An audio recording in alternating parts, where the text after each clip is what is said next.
Gravando. Olá, meus queridos. Olá, minhas queridas. Tudo bem com vocês? Bem-vindos ao canal da Geografia. Rezende Neto aqui representando todos os professores de Geografia da Rede Municipal de Ensino de Piracuruca. Seja muito bem-vindo. Seja muito bem-vinda. E aí, mandou a preguiça pra longe? Ó. Dá um tapa seguro na cara da preguiça e manda essa preguiça bem pra longe, porque eu não quero ver você desanimado, eu não quero ver você acaminhada, eu não quero ver você triste, eu quero ver você com aquela energia, com aquele pique e dizer: eu vou estudar para eu poder aprender cada vez mais. E você aqui do canal da Geografia, que ainda não é inscrito, vai logo se inscrevendo no canal, deixa o teu like para poder ajudar a fortalecer e manda ver no estudo, tá bom? Inscreve-se também no canal Parceiro Coisa Boa e no canal Parceiro Titana Kids. Aquela ajuda lá pra gente, conto contigo, tá bom? Olha, ó, só falta isso. Falta só um pouquinho. Tá acabando e já você vai para o ensino médio. Olha aí, coisa boa. Coisa boa, se inscreve no canal Coisa Boa. Então vamos que vamos para a unidade 7. Unidade 7. Vamos? Pega o livro, vai lá, unidade 7. Ásia, Índia e Oriente Médio. Ainda continuando o nosso estudo sobre o continente asiático. Olha aí, pega o livro, capítulo 14, página 204. Índia, potência emergente. Depois de a gente ter estudado assim rapidamente sobre a China, sobre o Japão, vamos agora estudar um pouquinho sobre a Índia. Acompanha comigo. Localizada no sul do continente asiático, a Índia é banhada pelo Oceano Índico. Ela possui a 7ª maior extensão territorial do mundo e faz fronteira terrestre com 6 países: Paquistão, China, Nepal, Butão, Bangladesh e Mianmar. A Índia é uma república federativa constituída por 28 estados e 7 uniões territoriais. Cerca de 1/3 da população indiana, que é de aproximadamente em torno de 1,2 bilhões de habitantes, vive nas cidades. Há grandes aglomerações urbanas como Mumbai, Calcutá, além da capital Nova Delhi. No século XVI, países europeus disputavam a região que hoje compreende a Índia, principalmente em razão das especiarias nelas encontradas. Atualmente, a Índia é um país com crescente desenvolvimento econômico.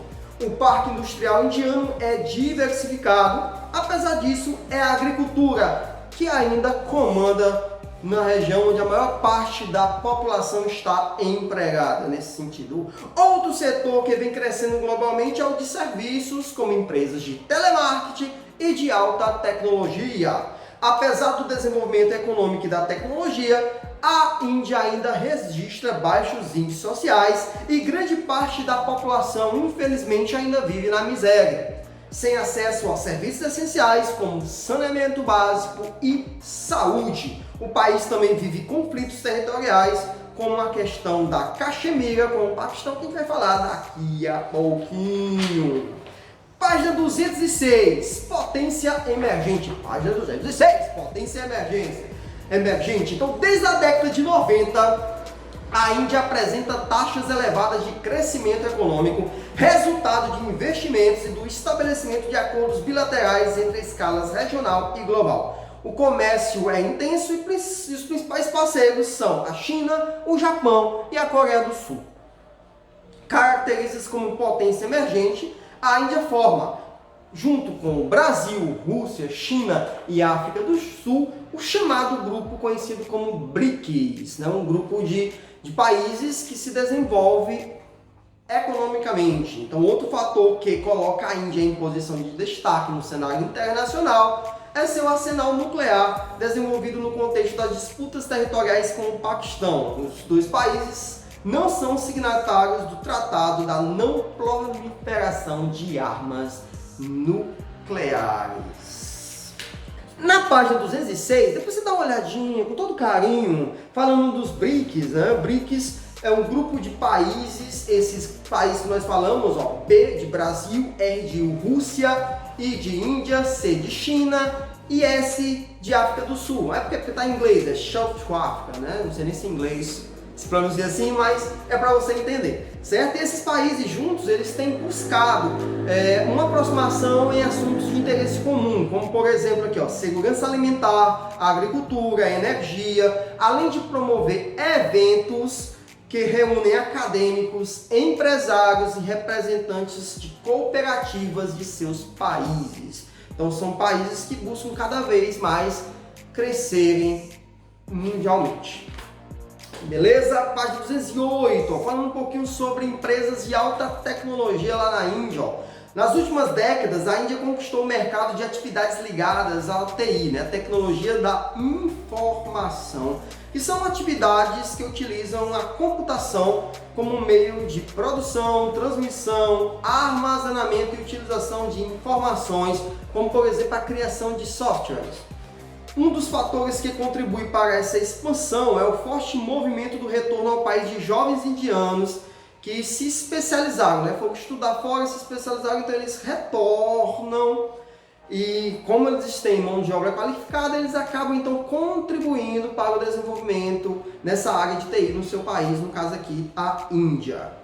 Algo importante também a gente falar é da mão de obra do mercado interno. A Índia tem atraído para o seu território empresas de vários países, principalmente dos Estados Unidos e do Japão, por diversos motivos. Os três aqui que a gente elenca aqui. Primeiro, mão de obra qualificada, excedente de mão de obra com baixa qualificação e um mercado consumidor. E aqui continuando na página 209, nós vamos falar rapidamente sobre o sistema de castas da Índia. Tudo isso fruto da religião hindu, do hinduísmo, que é a principal religião na Índia. O que que diz aqui, ó? Página 209, rapidão. Os princípios do hinduísmo favoreceram a formação na Índia do sistema de castas. Em uma sociedade com esse tipo de sistema, a posição do indivíduo é definida pelo seu nascimento. Então, desde o momento que ele nasce, dependendo de onde ele vai nascer, então ele vai ter a sua posição em uma determinada casta, ó, sem que haja espaço para qualquer tipo de mobilidade social ao longo da vida. O sistema de castas da Índia é dividido em 4 castas. Segundo o Rig Veda, escritura sagrada do hinduísmo, cada uma delas se originou de uma parte do corpo de Brahma, né, que é o Deus supremo no hinduísmo. No topo da hierarquia estava a casta dos sacerdotes, denominados os Brahmanes. Em seguida vinham os Kshatriyas, que eram os militares, os Vaishyas, que eram compostos pelos comerciantes, artesãos, camponeses, e os Sudras, os trabalhadores rudimentares que serviam às demais castas. Então existiam ainda aqueles que eram os intocáveis, né? Os Dalits, né? Os párias, né? Os que não pertenciam a nenhuma casta, que eram altamente excluídos. Então esses indivíduos eles eram considerados impuros por não terem origem no corpo de Brahma, formavam um grupo à parte, extremamente segregado e discriminado. Existem ainda milhares de subcastas que o tornam esse sistema muito complexo. Em 1947, o sistema de castas foi extinto oficialmente na Índia, porém, por conta da questão do próprio tempo, da própria história, ele ainda está arraigado, está ainda enraizado na sociedade indiana.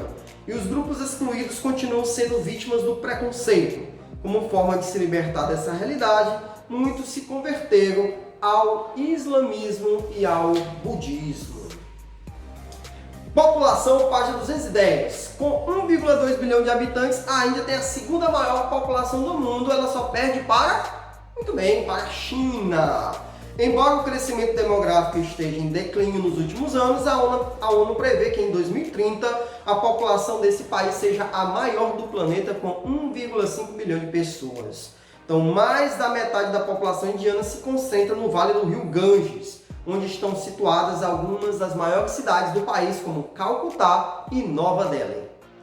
Conflitos étnicos e separatistas. Vem aqui, acompanha. Alguns conflitos étnicos e separatistas ameaçam a unidade territorial na Índia. Entre eles estão a disputa com o Paquistão pela região da Caxemira, que é um território localizado ao norte do país. Então, existem os confrontos entre hinduístas e sikhs, grupos étnico-religiosos do estado do Punjab, situado no noroeste do território indiano, que reivindica a sua independência política e luta entre indianos e chineses pelas regiões de Akzai, acho que se chama assim, né?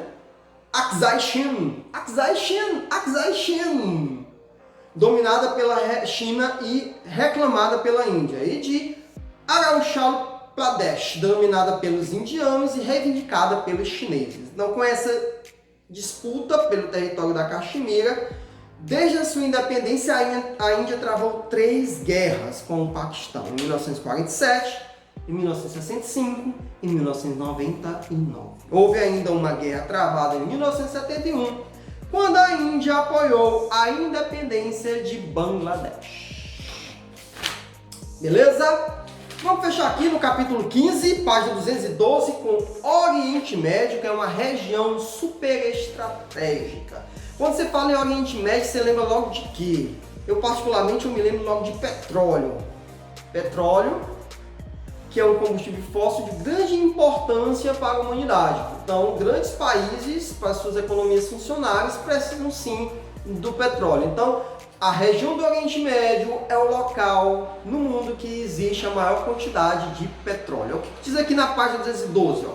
O Oriente Médio é uma região estratégica em termos econômicos e geopolíticos, visto que conecta a Ásia, a Europa e a África. Além disso, nesse território estão localizadas as maiores jazidas de petróleo do mundo, que enriqueceram monarcas e sheiks e se transformaram em áreas desérticas em cidades nos centros de alto luxo. A região é composta de 15 países e ocupa uma área de 6,8 milhões de quilômetros quadrados, na qual se concentra uma população de aproximadamente 350 milhões de pessoas.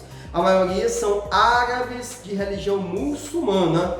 Israel, cuja população é predominantemente judaica, é a exceção. No Oriente Médio existem tensões e conflitos, como entre os israelitas, que são judeus, e os árabes muçulmanos. A posse das jazidas de petróleo e o controle do seu fluxo também motivaram o enfrentamento, disputa, tensões e guerras entre esses países. Aspectos físicos aqui do Oriente Médio, página 213, ó, não solta o teu livro, tá? Chega junto e vem comigo. Ó. Grande parte do relevo do Oriente Médio é constituída de planaltos circundados por montanhas. As planícies estão situadas entre o litoral e os conjuntos montanhosos. No interior da região, entre os rios Tigres e Eufrates, se localiza a planície da Mesopotâmia.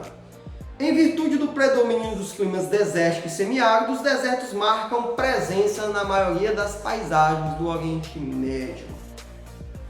E bem, aqui nós temos um destaque aqui para o petróleo, né? A região concentra uma das maiores reservas petrolíferas do mundo e é a principal exportadora do produto. As organizações dos países exportadores de petróleo, a OPEP, reúne os estados responsáveis pela extração e o refino do produto.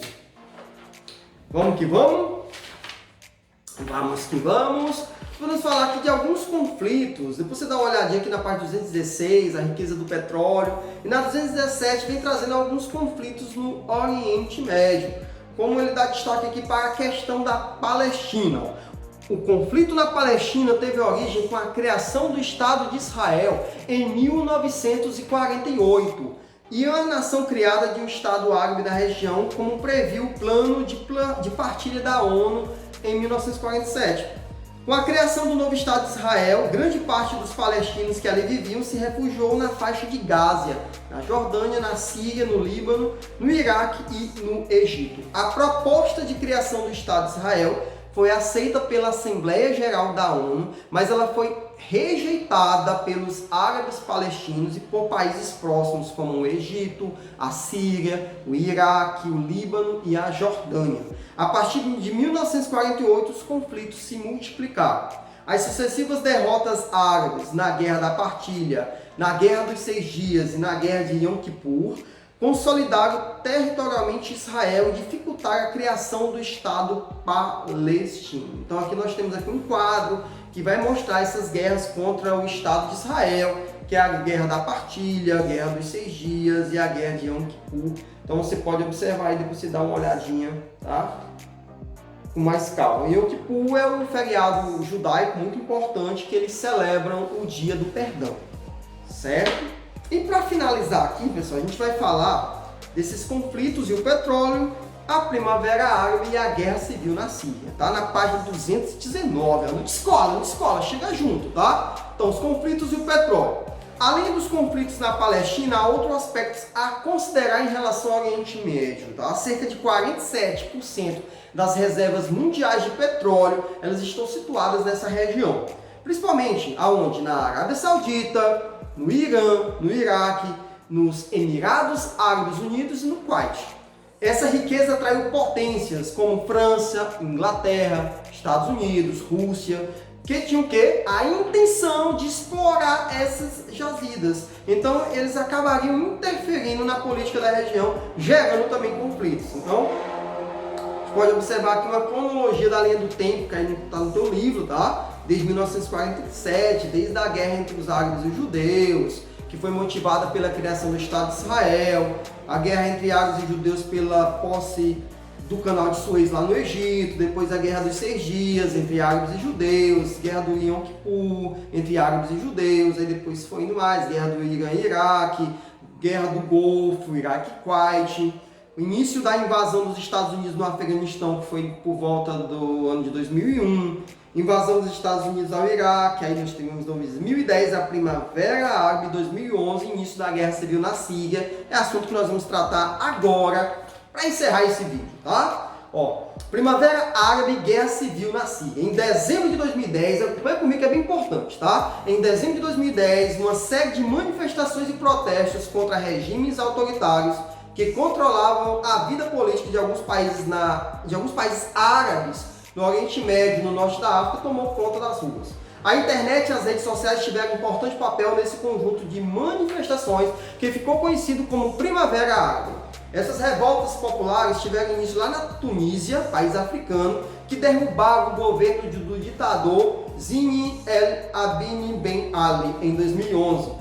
No Oriente Médio, países como Bahrein, Jordânia, Síria, Omã, Iêmen, Arábia Saudita, Kuwait e Síria também viveram ondas de protestos por mais democracia. Então, os manifestantes na Síria sofreram sucessivos sufocos do governo do Bashar al-Assad, o que levou até a morte de ativistas contra o governo.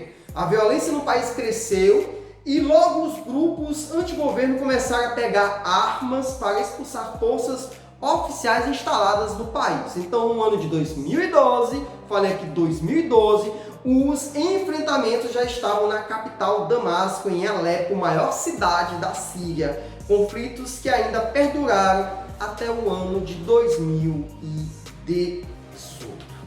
Gente, de uma forma bem breve, deu pra gente ter uma noção sobre a Índia e o Oriente Médio. Eu convido a você a fazer uma leitura aí do conteúdo, super importante. Pode também reforçar com outras leituras e também até mesmo com outros vídeos. Qualquer dúvida, pode perguntar, coloca aqui nos comentários, vai lá na plataforma, pergunta ou qualquer coisa, manda ver que nós estamos aqui para ajudar, tá? Os professores todos estão dispostos a ajudar você no seu processo de conhecimento, que deve ser buscado cada dia, porque não depende de mim, nem do seu professor, depende unicamente, exclusivamente de você. Como diz Joel J, o sucesso é treinável, então nós precisamos treinar. Com treinamento, o sucesso é alcançável.